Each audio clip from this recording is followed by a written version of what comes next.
chapter is on change management, and I think change management is essentially foundational of what we do as CMOs.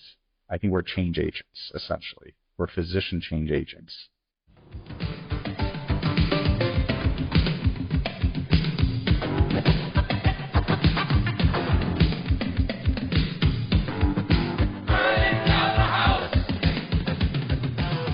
Hello, and welcome to the Fire Chief Podcast, the only podcast dedicated to the Chief Medical Officer.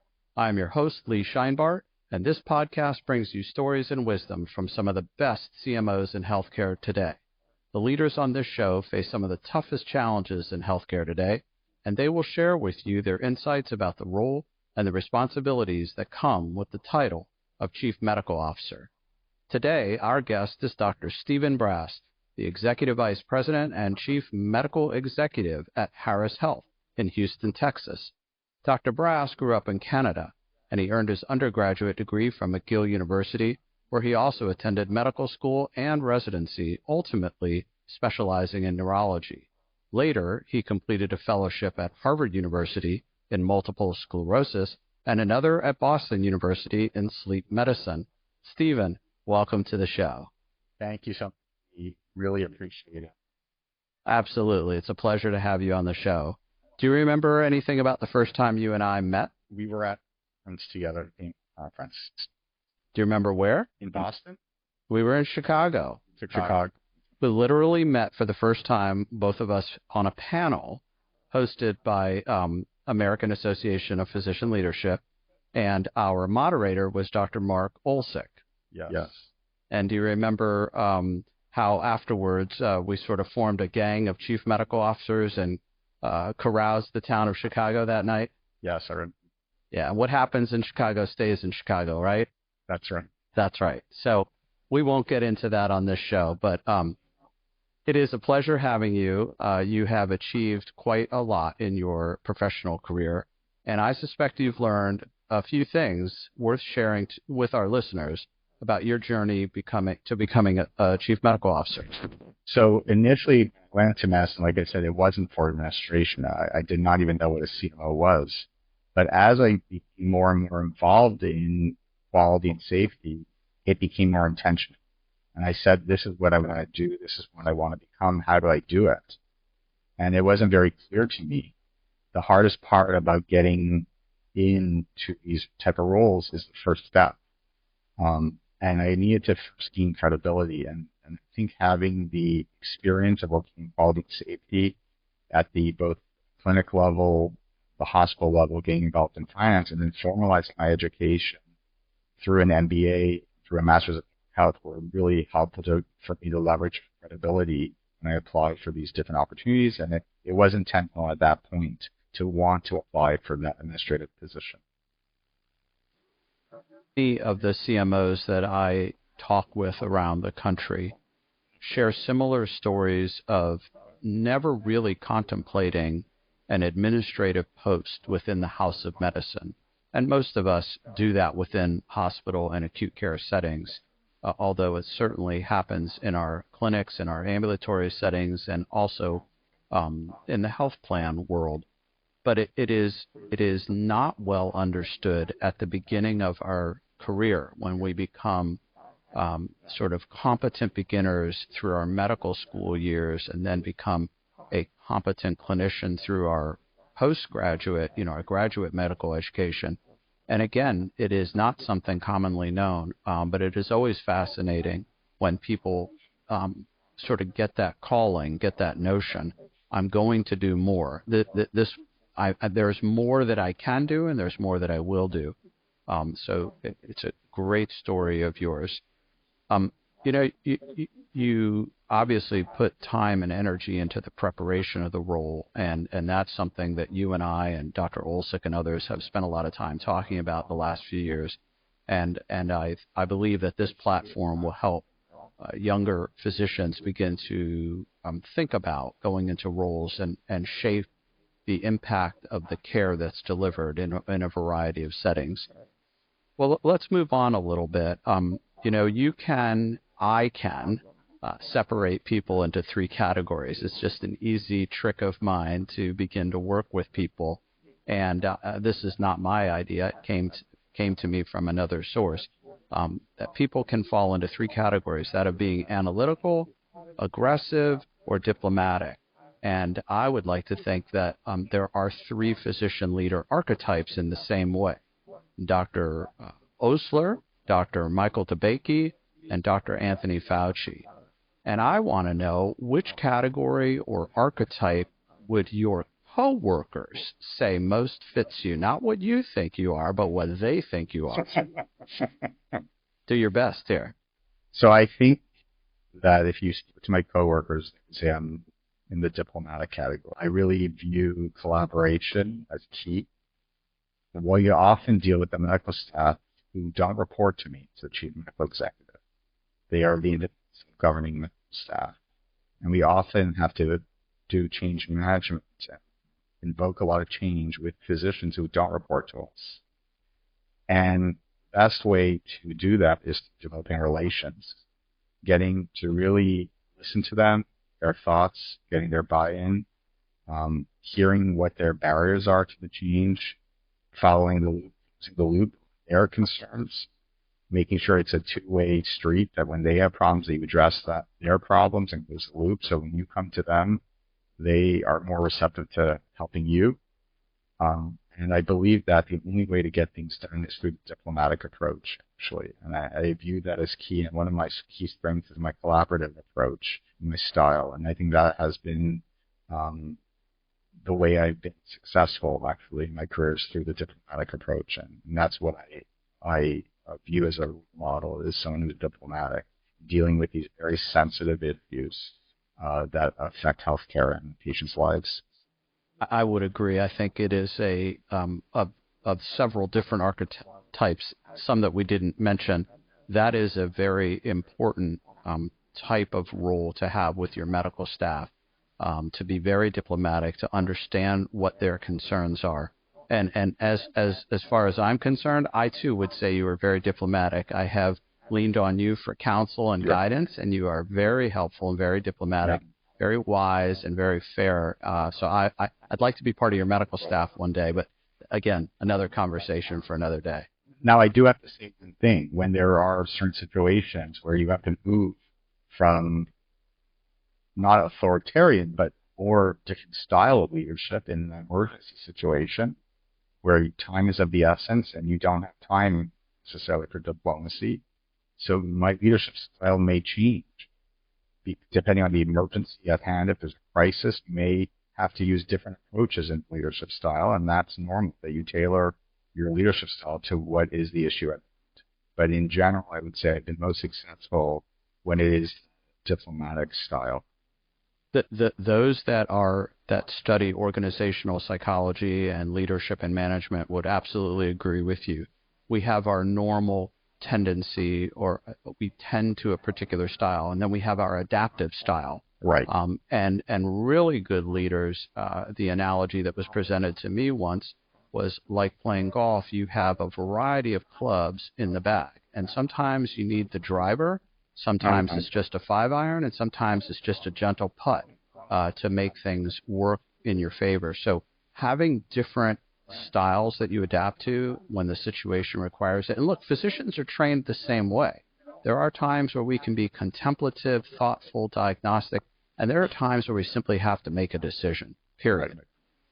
So let's switch a little bit, and we're going to come back to some of that leadership ability that you have later in the interview. Who might you say was influential to you in the process of preparing as you pivoted towards this role, and both in California and in Texas? Did you have any particular role models or mentors? And you do not have to mention names, but I'd like to hear a little bit about that. There's two mentors that I'm delighted to mention and honored to mention, actually.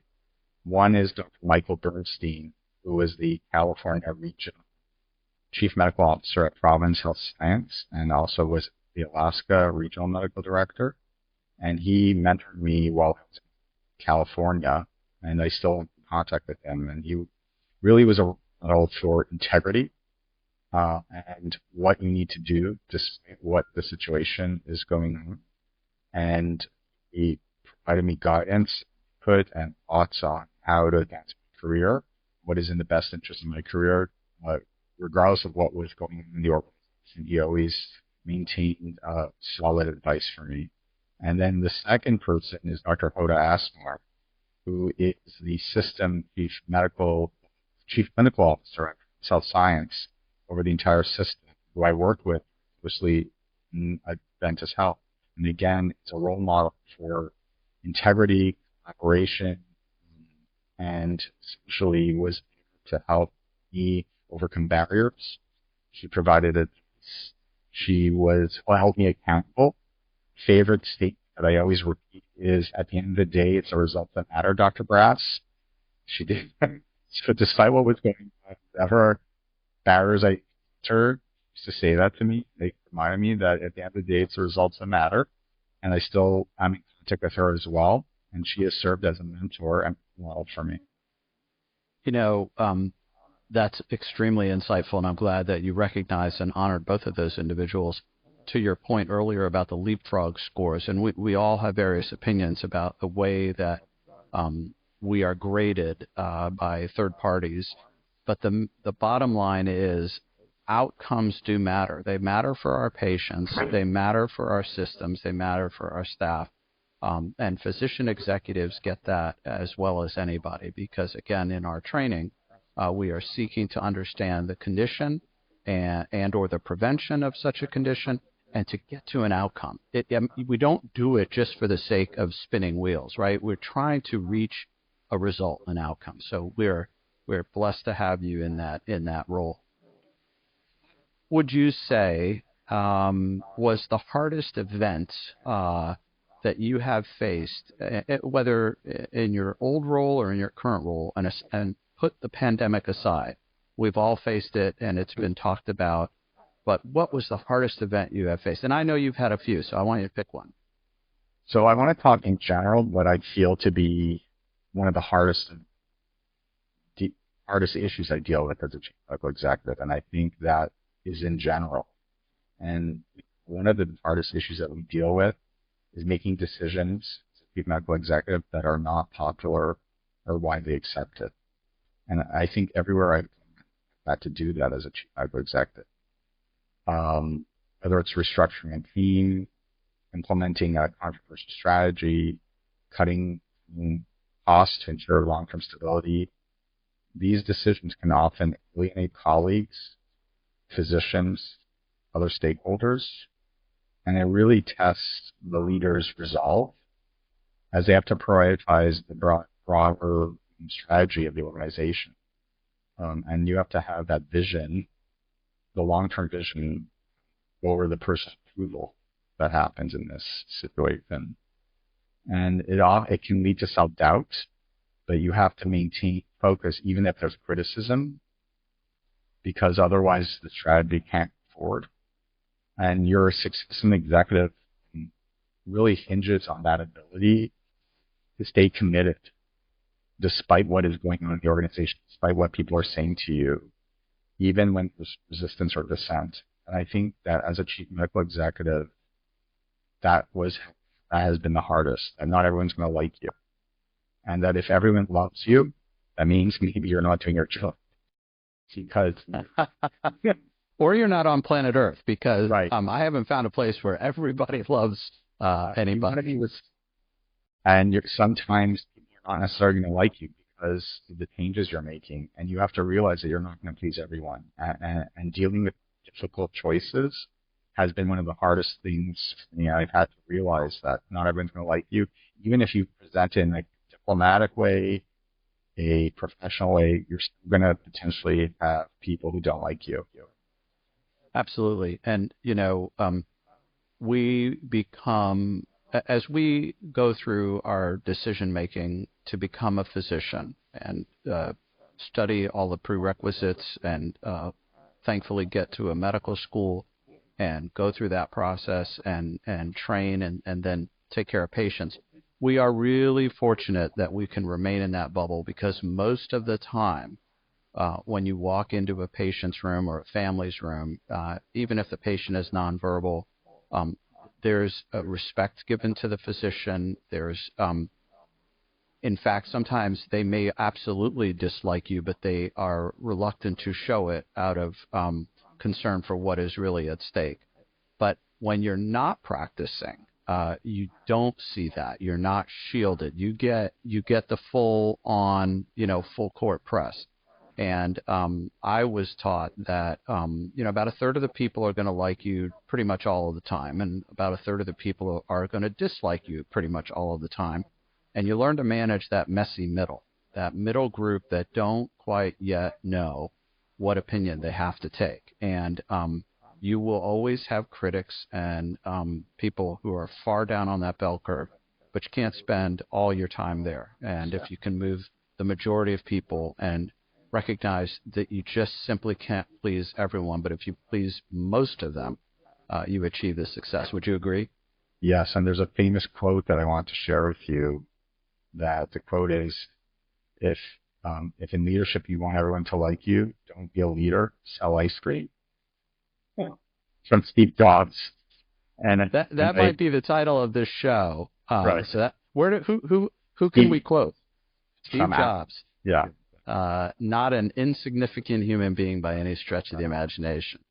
And I really believe that's true, and that's really true. That in leadership, you have to deal with complex issues that are not always popular. Agreed. Absolutely. Well, one of the things I wanted to ask you is if you could characterize what was the biggest fire that you had to put out, and how did you put it out? Hopefully you were able to put it out, and clearly your ice cream would have melted in the moment, but notwithstanding that, what was the biggest fire you have faced? I think one of the biggest fires I've faced in every organization I've been in so far as a chief medical officer is optimizing the peer review process. All of my entrees into chief medical officer, into the organization, were always a CEO saying, I need the peer review problem addressed. And the problem is that peer review, when I was brought on to all of these places, was suboptimal. The physicians didn't have trust in it. It wasn't being used to maximum efficacy. People didn't have faith in it. And peer review is extremely important to monitor safety. It's a condition of participation requirement. It's a joint commission, DMB requirement. And if the physicians aren't using it effectively or don't have faith in it, feel that it is punitive, it's not going to be regarded well. So one of my biggest challenges each of the organizations I'm into is how I manage to change the culture and change the peer review processes to make it more effective, not educational rather than punitive, but still having an impact on quality and safety for the organization and ultimately for our patients. And it's very hard to change peer review processes and get physician buy-in. And like another quote is that culture trumps strategy for breakfast. So you need to understand the culture of the organization, the culture of the medical staff, their concerns, and really get their buy-in in a diplomatic way in order to make those changes to the peer review process to make it more effective. Yeah, I would agree with you on that as well. What are some of the key leadership tools that you have used in regard to changing peer review? Like we talked about the golf club analogy. What kinds of tools have you been using? So I think that first of all, I like to think of the Cotter's 8-step change management steps of change management, which I have previously written about in the CMO guidebook published by Mark. My chapter is on change management, and I think change management is essentially foundational of what we do as CMOs. I think we're change agents, essentially. We're physician change agents. And understanding the 8 steps involved in change management, understanding also where physicians are on the change curve. That's another tool that we use. It's called the Kubler-Ross change curve. Kubler-Ross was someone who studied dying and looked at the impact of death and how people deal with dying. First, there's denial, there's anger, then there's depression, then acceptance, and it's similar to change. And essentially knowing where the physicians are on the change curve can lead you to understand, or where the organization is on the change curve, to know how to react and what support you need, where you are, and how fast to go change. And the Kotter's 8 steps is a model that I previously used. And essentially the model encourages you to, have a vision, communicate, celebrate the small wins, remove barriers, keep some metrics to allow for accountability, keep on repeating what your vision is in the long run. And it's really well designed, and I think it has been very effective as one of the tools for the change that I've implemented. I'm going to make a plug for your skill set, and if anyone is looking for a speaker on a wonderful approach to change management, it would be Dr. Stephen Brass, who I have been in the audience for that presentation, and I have begun to adopt the concepts that you raised, particularly as I worked in oncology and I was hospice and palliative care certified as well, and learning about death and dying as part of my career, and then applying the Kubler-Ross elements into change management is extremely insightful. And you were the first person to bring it to my attention, and I would encourage our listeners who are going through change management to give Dr. Brass a call, and he will walk you through an enlightening approach, which will save you a bit of heartache. It's hard enough as it is. So well done, sir. Thank you. I find it kind of, the other day, my chief compliance officer and I were texting back and forth, and we were hearing one of our physicians sort of get upset with a change that we were anticipating. And I texted her, I said, "Where do you think he is on the change curve?" On the Kubler-Ross change curve. Yeah. We won't go any further, but that was excellent. Excellent. What do you think is the hardest aspect for you personally, as a person, as a human being, of being in the role? I think sometimes, two things. I think number one, you have to learn to deal with the gray. There's not black or white in this, in areas that we deal with. There's not always a black or white answer. And you can't be so regimented in how you're going to approach a situation. You need to be agile and adaptive. And I think that's one thing that I've grown to be better at as a CMO is being more adaptable. I used to be very much more, black or white. And I realized that to be successful, you can't be black or white. There's shades of gray. You're not always going to have all the information you need to make your decision. You sometimes have to make decisions with incomplete information. That's the first thing. And then the second is you're going to have to pivot and adapt and be agile and nimble. Sometimes you're going to come across with your action plan, and then you're going to see your action plan either fail or not go out exactly as you anticipated. And whatever barriers that may have come up or situations that have arisen, you're going to have to adapt. So you have to be adaptable and willing to make those changes and be very nimble. And those are the two areas that were growth for me in my role, in my personal growth, is being agile and adaptable, and being aware that not everything is, you're not going to have all your information. You can't sit there and have every single data point in order to make the decision. Although we're very data driven, I like to be data driven. Decisions have to be made sometimes without all the data.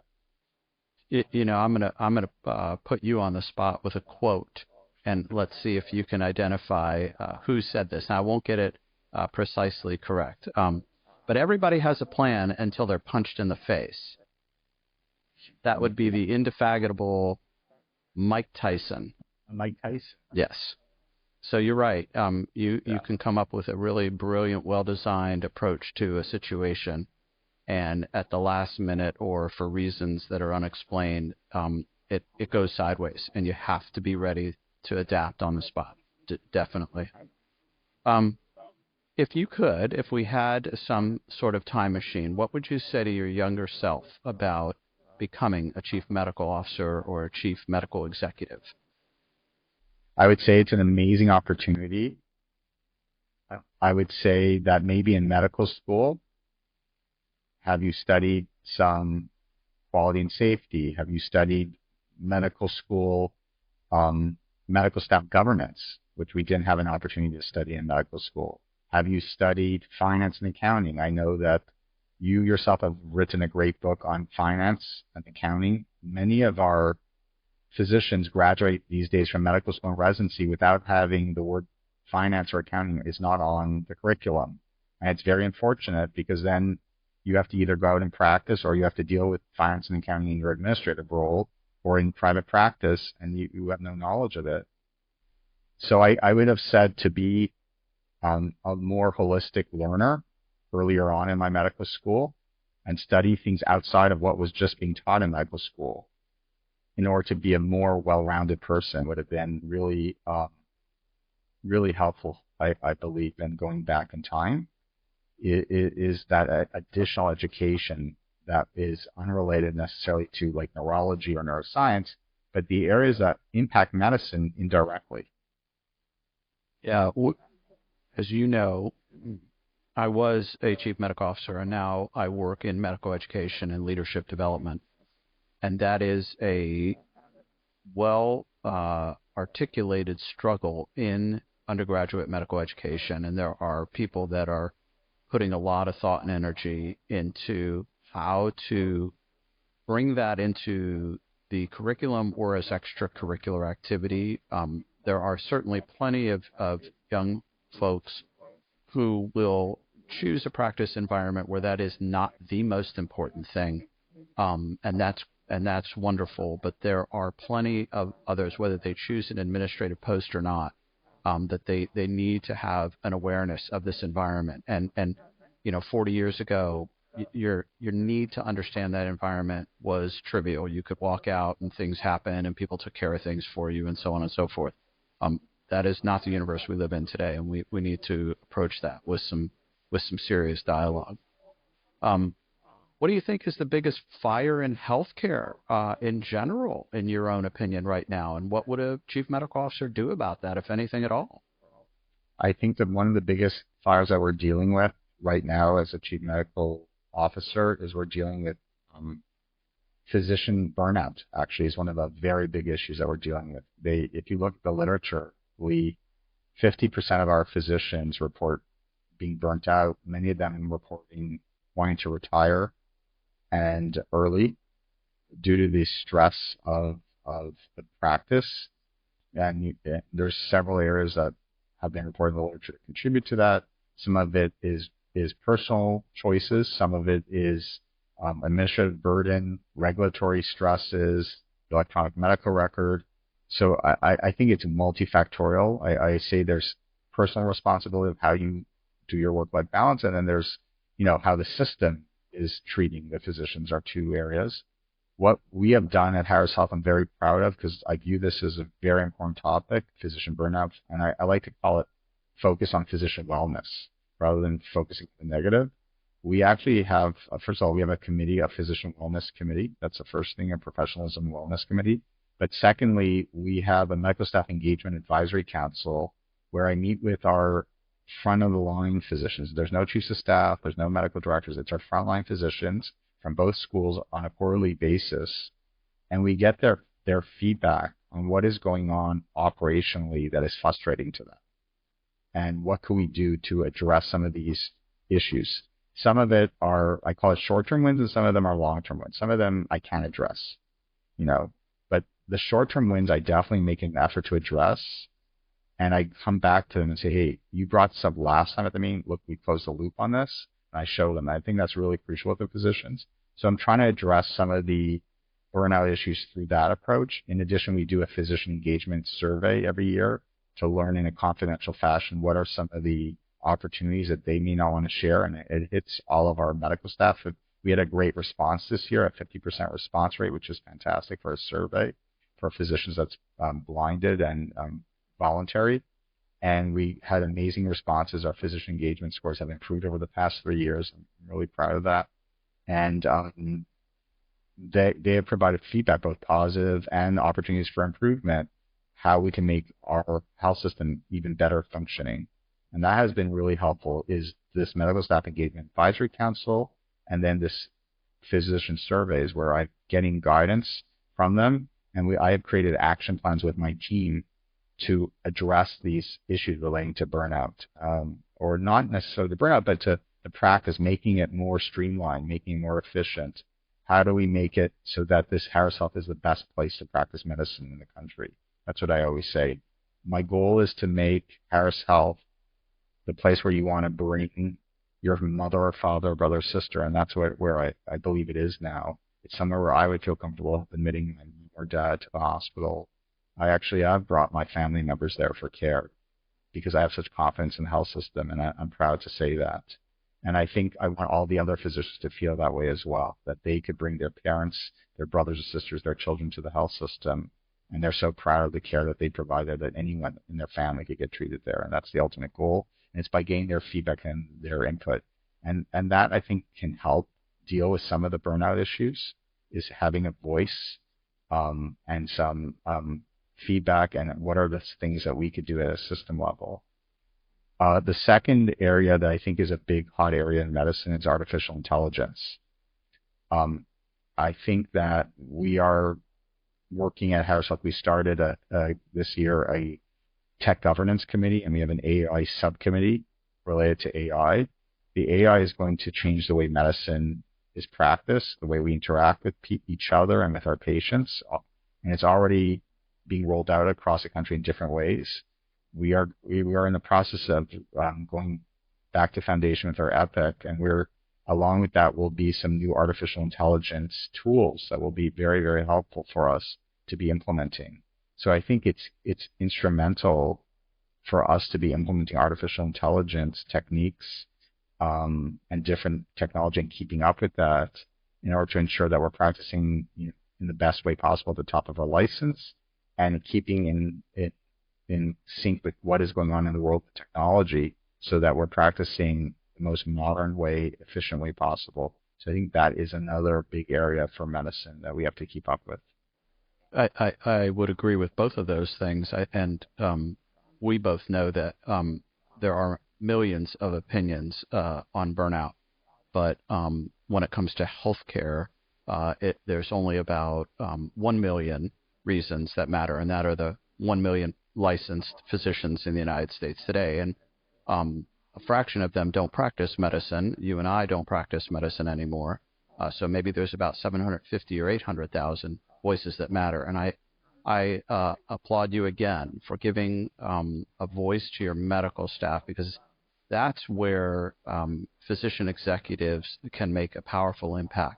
Burnout, I teach in my academy, is a occupational hazard, and you would no less leave a spill or a fall risk or a chemical agent out for people to get hurt with than you would set up systems and processes where people are feeling the occupational impact of that hazard.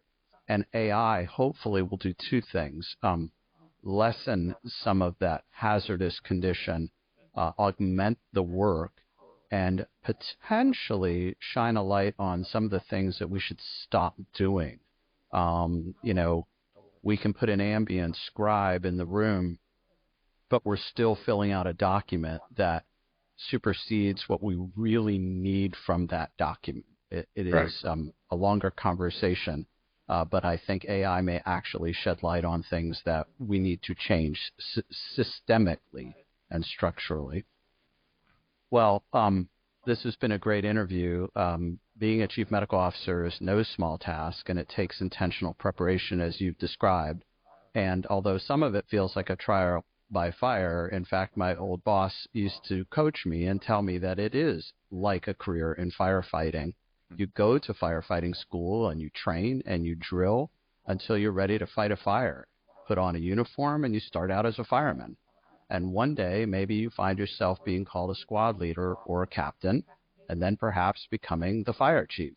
My boss always told me you cannot be a fire chief, though, without first becoming a firefighter. Do you agree with that, Steve? Yes. And some days, Lee, I feel like I'm fighting fires every single day of my life. Yep, that is a big part of our role, and that's why I call this podcast The Fire Chief. It is something that with leadership and skills and tools and understanding where the ice cream is going to melt will put you in a great position to be a great chief medical officer. As usual, it's wonderful talking with you. It was a pleasure to have you on the show, Steve. Thank you. You have been listening to the Fire Chief Podcast, the only podcast dedicated to the chief medical officer. Want to learn more about what it is like to be a CMO? Want to be on the show? Email me at leescheinbart@gmail.com or connect with me on LinkedIn. You can also listen to the podcast on Apple, and you can watch the videos of the shows on YouTube. Our show's website is thefirechief.podbean.com. I love talking with CMOs from all over the United States, so please connect with me, leave reviews and your comments, and please share this with your colleagues. And in the words of Sergeant Phil Esterhaus, let's be careful out there.